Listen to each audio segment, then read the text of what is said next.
this guy seems like a bigger problem for the Dems than Jasmine Crockett. Jasmine Crockett's weird statements are kind of like her fake street accent and her like, this person's a hoe, and like calling Governor Abbott Governor Hot Wheels, like stuff like that. That's just kind of like ridiculously obnoxious in your face shit. But it's not over the top, weird, woke shit like this guy, James Talarico, like here in SOT 13. I want us all to be aware of is that modern science obviously recognizes that there are many more than 2 biological sexes. In fact, there are 6, which honestly, Sick modern science. Surprised me too, because I am not well versed in this issue area. I'm not a scientist. I'm a politician. A lot worse than a scientist.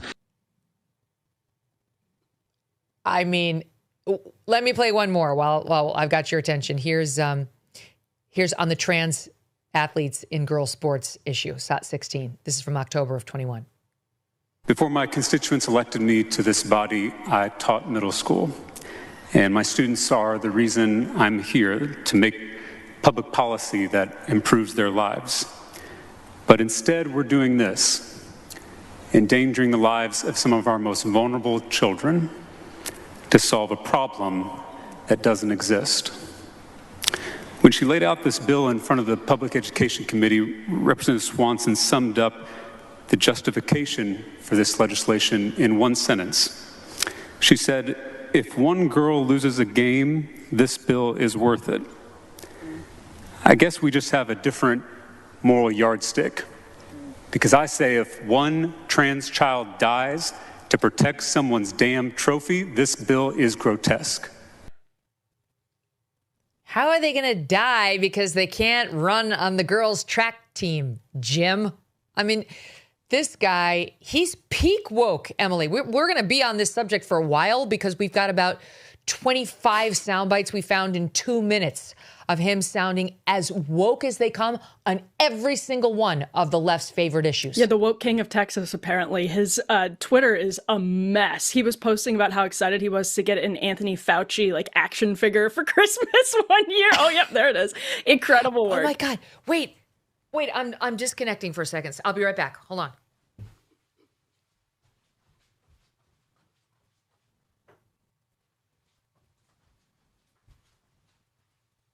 Okay. I don't have Anthony Fauci, but I do have Kamala Harris. I have one of these. Why did you have that so easily in reach? Because we had her on election night, and I threw her off the desk, but she lived. So I've kept her now.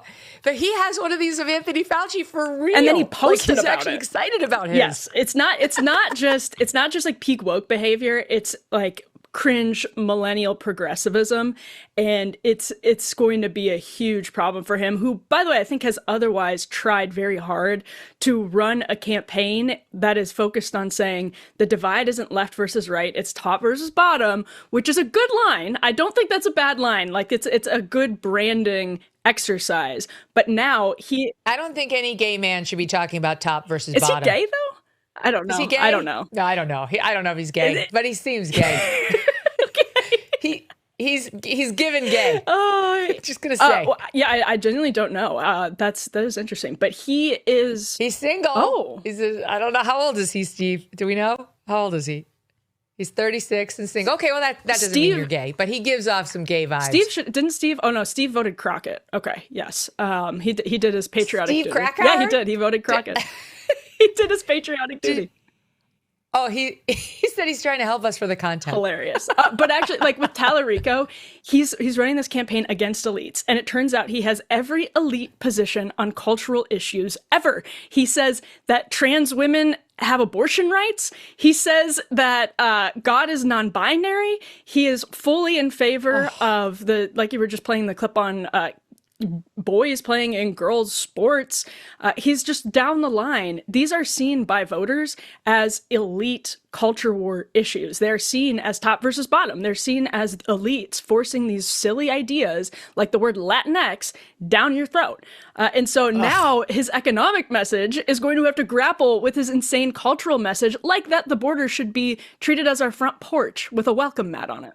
It's our front porch, right? You can leave the door open. And then there's this one about Jesus, SOT 12.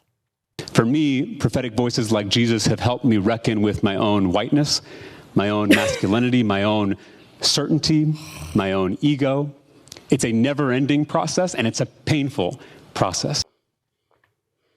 It's painful to reckon with his whiteness, Emily, which Jesus helped him, I guess, come to terms with. Jesus helped him with his masculinity? Well, like the absence of it? How? I want to hear more. He's also using the Gospels to justify abortion. If he was referred to in a headline as a theologian recently, because he is actually in seminary, obviously very progressive seminary. And to most Christians, this is going to hit them as insane and inauthentic. So if they thought that Talarico being able to, I mean, he went on Joe Rogan, and Rogan said, you should run for president, because he was really taken by the message. And there are some... Joe. There are some normal people who hear a Dem speaking in the language of Christianity, and they're like, oh, I can see how this makes you different than a Beto, or this makes you different from a totally secular person. But I actually think what's now going to happen is it makes him look inauthentic, because it makes him look like he's not actually speaking for most evangelicals or most Protestants in Texas. It's going to make him look weird. And it is weird. It's weird stuff. He tweeted out after the Ahmaud Arbery case that he was the latest American killed by the virus of racism. The virus kills our black neighbors if they're jogging, playing music, sitting in a church, selling CDs, or carrying a bag of Skittles.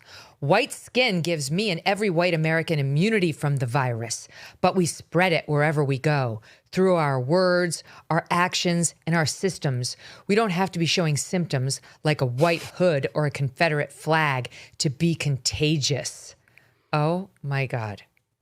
Okay, then he finishes it up with, the only cure is diagnosing the virus within ourselves and taking dramatic action to contain the spread. The first small step is proclaiming loudly and unequivocally that hashtag Black Lives Matter. I think that's when Tim Miller tweeted out, could we please find somebody who wasn't tweeting nonstop during peak woke? I feel your pain, Tim Miller. I understand why you're saying that, and your instincts are spot on. Think about this. In 2006, $20,000 equaled roughly 33 ounces of gold at spot price. Okay, $20,000 got you 33 ounces. At today's prices, those 33 ounces would be worth about $165,000. That would have been a very good investment. And that's why so many smart Americans do diversify a portion of their savings into precious metals. They're thinking about what's going to happen in the next 20 years. And it's also why you should consider buying gold from Birch Gold Group. For thousands of years, gold has been a store of wealth. And today, it is a crucial part of any balanced strategy.